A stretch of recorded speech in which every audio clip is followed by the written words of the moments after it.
ইফতারি সামনে রেখে দোয়া কবুল হয়। কি সামনে রেখে? সামনে ইফতারি। বসে থাকি আমরা তৃষ্ণায় সারাটা দিন, ছাতি ফেটে যায়। আল্লাহ দেখে, দেখতে দেখতে আল্লাহর একটা সফট কর্নার তৈরি হয়। এটাই সুযোগ কাজে লাগানোর, ঠিক কি না? মুমিন ঝোপ যে কোপ মারে, সময় মতো কাজ করে, ঠিক কি না?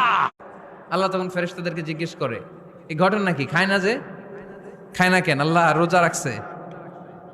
এগুলো কি? রো আফজা, পেঁয়াজ, আলুর চপ, বেগুনি, মুরগির রান খায় না।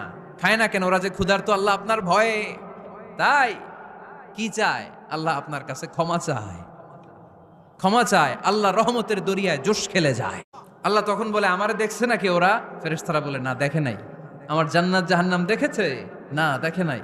আমারে না দেখে, জান্নাত জাহান্নাম না দেখে আমার এত ভয় করে। যাও, আজকের এই রোজার বিনিময়ে এখন বান্দা যা চাইবে সব কবুল করে নেব।